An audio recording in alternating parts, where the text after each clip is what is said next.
அனைவருக்கும் வணக்கம். நீங்கள் நம்ம சேனலுக்கு புதுசுன்னா பக்கத்தில் இருக்கிற பெல் பட்டன் அமைத்தி சப்ஸ்கிரைப் பண்ணிக்கோங்க.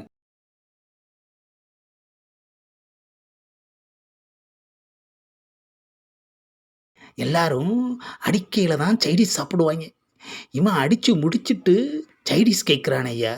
சரி, நமக்கு என்ன, நம்ம நண்பனாச்சு, ஒரு முட்டையை சொல்லுவோம். ஆஹா, முட்டையும் வந்துருச்சு. என்ன அது, அவிச்சு முட்டையை கையில் எடுத்து வச்சுட்டு ஒரு சைஸாக பார்க்குறான். மறுபடியும் சரக்கு கேட்பானோ? மாப்பிள்ள, இது கோழி முட்டையா சேவல் முட்டையா? ஆஹா, ஆரம்பிச்சிட்டான ஐயா. சொல்லு மாப்பிள்ள.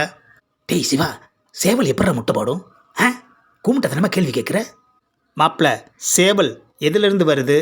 முட்டையிலிருந்து வருது. முட்டையிலிருந்து சேவல் வர்றப்ப இது ஏன் மாப்பிள்ள சேவல் முட்டையாக இருக்கக்கூடாது? இப்போ சொல்லு மாப்பிள்ள, கோழி முட்டையா சேவல் முட்டையா? ஆஹா, நம்மளையே மடக்கிட்டானையா. சிவா, அது வந்து என்ன மாப்பிள்ள, வாத்து முட்டையா? இல்லைடா சிவா, இது நீ சொன்ன மாதிரி சேவல் முட்டை தான்டா. கரெக்ட் மாப்பிள்ள. அப்பாடா, தப்பிச்சுண்டா சாமி. ஆமாம் மாப்பிள்ள, இது கொண்ட சேவல் முட்டையா இல்லை சாதா சேவல் முட்டையா? ஆஹா, இவனுக்கு முட்டையே வாங்கி தந்திருக்க கூடாது. நல்ல வேலை, முட்டையை சாப்பிட்டுட்டான். என்ன ஜி, ஒரே யோசனையாக இருக்கீங்க? டேய், அந்த ஸ்கூட்டியில் போனவனை பார்த்துட்டேன். அதான் நானும் பார்த்தனே ஜி. அறிவு கட்டவனே, நான் இங்கே பார்த்ததை சொல்கிறேன்டா. அந்த 3வது டேபிளை பாரு. ஆமாம் ஜி, அவனே தான். நீ இங்கேயே இரு, நான் போய் அவன் ஜாதகத்தையே வாங்கிட்டு வர்றேன். டேய் சிவா, முட்டையை தான் சாப்பிட்டுட்டில்ல, வாடா போவோம். வணக்கம் ப்ரோ. ஆஹா, யார் இவன் கிளம்புற நேரத்தில் வந்து வணக்கம் போடுறான்? நீங்கள் யார் பிரதர்? அதெல்லாம் பொறுமையாக பேசிக்கலாம். ஒரு ஆப் சொல்லுங்கள் தம்பி.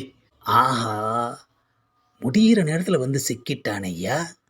பாவம், யார் பெத்த பிள்ளையோ என்ன பாடுபட போகுதோ.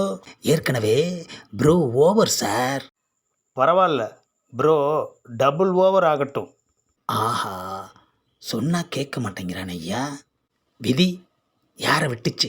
அப்புறம் ப்ரோ, நீங்கள் யார், எங்கே இருக்கீங்கன்னு தெரிஞ்சுக்கலாமா? ஆஹா, இவன் தெரிஞ்சுக்கிட்டும் நாம் போய் ஆஃப் சொல்லுவோம்.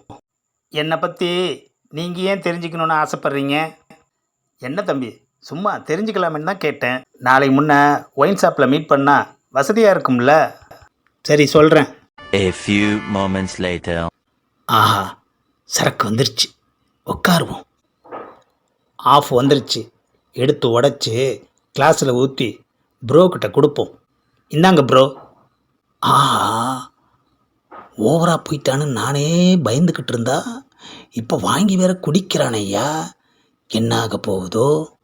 ப்ரோ, ஏதாவது பேசிட்டு சரக்கு காலி பண்ணுங்க. மவனை பேசிட்டே காலி பண்ணணுமா? இப்போ உன்னை பேசியே காலி பண்ண போகிறான் பார். இந்த பதிவை லைக் பண்ணுங்கள், ஷேர் பண்ணுங்கள், மறக்காமல் சப்ஸ்கிரைப் பண்ணுங்கள்.